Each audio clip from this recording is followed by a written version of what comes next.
This is an ABP Life podcast.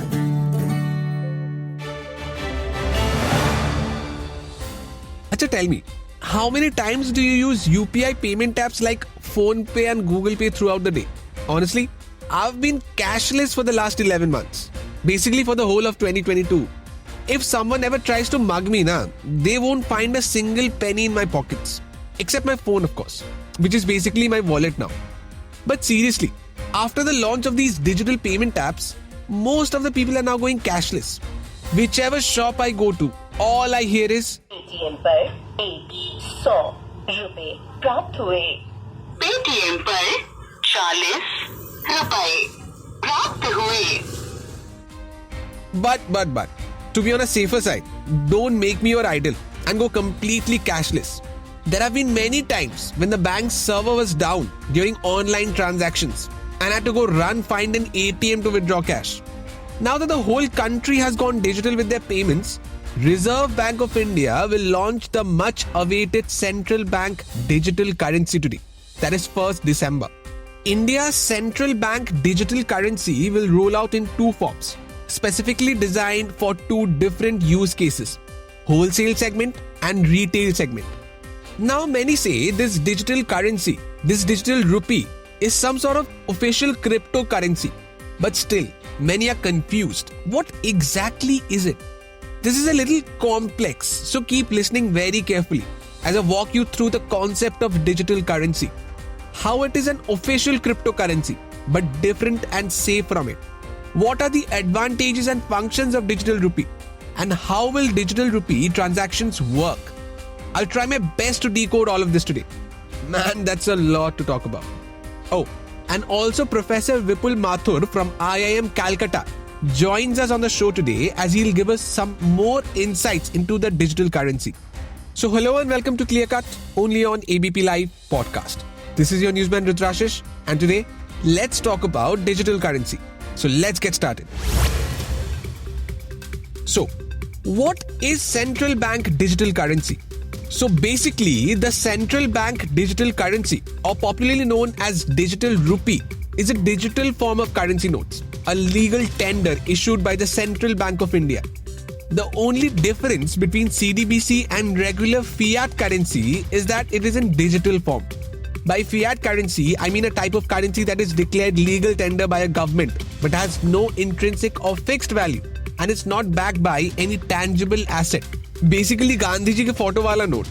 A country's central bank digital currency is exchangeable and one-to-one with the national currency. Since CBDC is only a digitized version of fiat currency, it won't fluctuate in value over time. Hence, a CBDC is not a volatile asset. Now, the term digital rupee was first introduced by Finance Minister Nirmala Sitharaman in February this year during her Union Budget address. She said that the launch of the digital rupee will be done in the current fiscal and that it would lead to a cheaper and more efficient currency management system. Now today, in the launch of the pilot project, 4 banks, namely State Bank of India, ICICI Bank, Yes Bank and IDFC Bank will issue digital tokens in the same denominations as paper currency, which can be used to make and receive payments. The pilot project will be initially launched in 4 cities, namely Mumbai, New Delhi, Bangalore and Bhubaneswar. The digital rupee will be available for use by all, like the private sector, non-financial consumers and businesses. Now, you all might be wondering, how will this digital rupee work? So basically, the digital rupee will be issued in the form of digital token, and it will be issued in the same denominations as paper currency and coins, and they will be distributed through banks. The users will be able to do transactions with the digital rupee through a digital wallet offered by the customer's bank, which can be installed on mobiles and other devices. Payments can be made both from person to person and from person to merchant. Payments to merchants can be made by scanning QR codes as well. However, it should be noted that when you have money lying in your bank account, you get interest on it. But in the case of digital rupee, you won't get any interest. Now, what are the advantages of the digital rupee? Now, firstly, it would appear that the basic functionalities of the fiat rupee and the digital rupee are the same. However, digital rupee is expected to play a key role in digital transactions.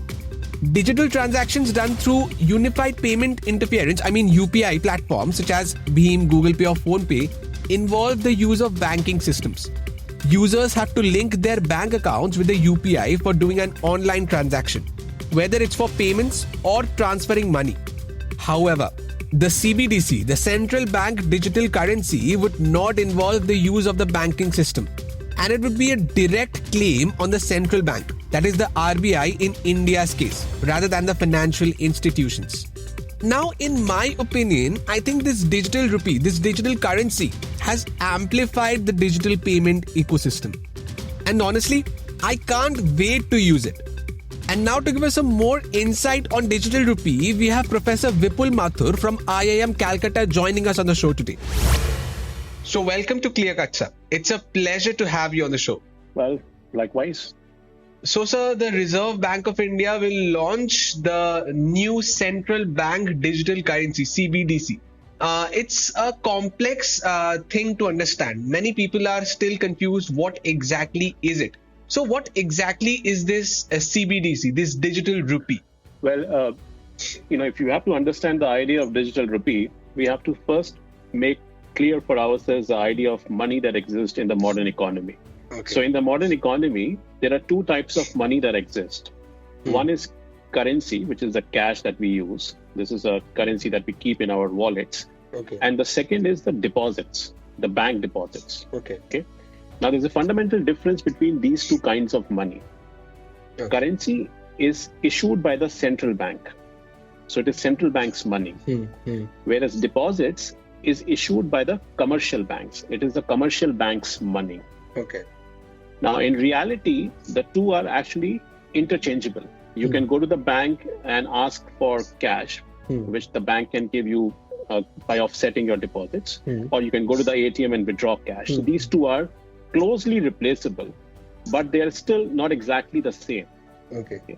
Now, what the central bank is trying to do with CBDC is that it is trying to introduce a digital version of cash.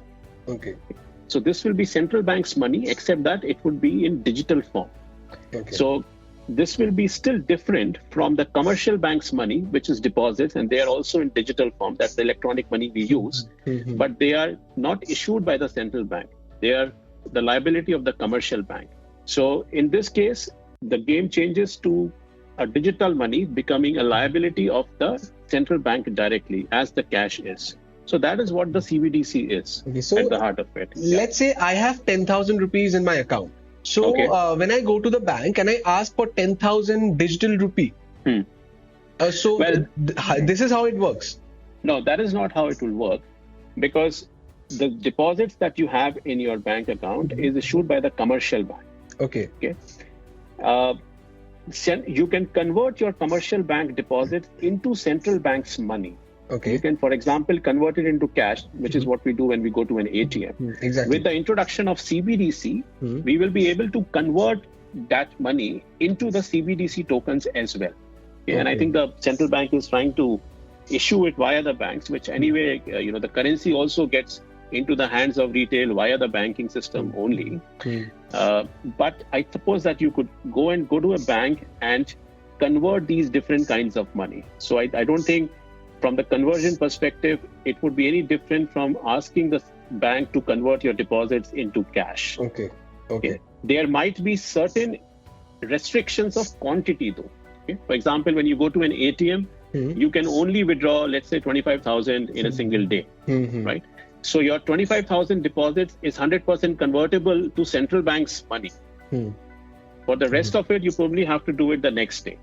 Okay. So there might be restrictions like these, perhaps, but there would be some basic conversion that should be in place, just like it is in place with cash. Now, sir, tell me one thing: how different is digital rupee from UPI payments? Like, if you're talking about transactions, when we pay through our UPI wallets or UPI accounts, how will we pay through digital rupee? So digital rupee is not meant to replace the UPI payments. It is going to essentially build on the capacity that we have already created for our digital payments infrastructure. It's going to coexist with the UPI and other payment system. The fundamental difference will be that the UPI still is linked to the bank accounts. Okay, so when I, for example, want to pay you through my UPI account, the deposits in my account will be subtracted and the deposit in your accounts will get added. Exactly. Okay? Yes. So it is still the commercial bank's money that will move between my deposit account and your deposit account. Right? But in the case of CBDC, my CBDC will be directly added to your CBDC account, just like if I were to transfer that money using cash to you. Okay? So we will be settling transactions not using the commercial bank's money, but the central bank's money. And to that extent, that there is a sense of finality in this transaction. Okay? You might have often witnessed that, sometimes when two people want to, make a transaction using UPI or through check or through demand draft, etc., sometimes, there is some issues in transactions, right? There are certain server is down. Exactly. Yeah. But this case, there will be a certain finality to it because central bank money is essentially the fountainhead of all other kinds of money in the economy. Deposits, of course, being the number one kind of money. Okay, so you're saying that both this CBDC and UPI payment tabs will coexist together? Absolutely. Okay. Absolutely. It is not meant to replace the credit and the deposit system of the country. It is meant to provide a digital alternative to the central bank's money. And will I be able to use this digital currency in my day-to-day transactions? Just like you use cash in your day-to-day transactions, you will be able to use digital cash in your day-to-day transaction. And the key feature that it brings with itself is the portability part of it, right? You can't carry around, let's say, 25,000 of cash in your wallet. That is, a little problematic. But with the CBDC, the portability comes in and you can carry digital cash around and you can easily make those transactions. Now, you may have a choice. Sometimes you may want to settle using the CBDC or you might just settle using the bank deposits. And that is a choice that you will still have with this money. The bank deposit will still be different from this digital money because the bank deposit pays you a certain interest. This one will not pay you any interest because just like the cash doesn't pay you any interest. Exactly. Okay. Now people are saying that it is very similar to crypto. So can you just tell us how different and how similar both CBDC is from crypto? No, they are two very, very dissimilar things. By crypto, I assume that you mean cryptocurrency or crypto assets as they have been recently relabeled. See, cryptocurrency is essentially a decentralized money. Okay. And CBDC is a centralized money. It's the money of the central bank, just like cash and currency is. And that is a fundamental difference, first of all. Second, having said that, the digital money that the central bank is coming with can still use the technology of cryptography. Okay. So cryptography, which is essentially a technology, right, finds its use in the decentralized currency such as Bitcoin, Ethereum, etc., can still be used in CBDC itself. But the CBDC will still be a centralized issue. It is issued by the central bank. There will be a centralized ledger that would probably be in place. But cryptocurrency, at the heart of it, is basically decentralized money. There are this decentralized ledger system, which is where the decentralized money really comes in. In fact, if you look into the history of money has often, changed shape and form as we have evolved with technology. So back in early, times when we were organized as tribal societies, right? We had decentralized money. We were organized in small tribes scattered all over. So there were different kinds of money that were floating around in all of these different tribes. That was decentralized money. It is only when we reorganized ourselves from tribal societies to nation states, right, that the centralized money came into being. And the centralized money has also changed shapes over time, starting as commodity money, right, looking at bronze coins, copper coins, etc., then becoming paper money backed by gold. And then finally, a fiat currency, which was not backed by gold in 1970s when Nixon took off the dollar from gold convertibility. And then when we had a development of the banking sector and finance sector, we also had this new kind of money, which is the deposits, that have now become actually the mainstay of the transactions that we actually use in our daily lives. Now we are just adding one more technology to this money, and that technology is the cryptography technology, which we are going to probably use and in the CBDC, and this becomes a digital paper money, if you can. Yeah. Now, for example, if tomorrow I want to get CBDC, what should I do? What should be my first step? Should I go to a bank and tell them what? Like, I want my money to be converted into crypto. I want my money to be converted into digital rupee. So I think the central bank is trying to issue this pilot program via four banks that it has selected and across I think a couple of cities in India. And I think you would perhaps go to the bank and there would be some guidelines that the banks will have on this. So I would probably wait for those guidelines and then we'll have more clarity on it.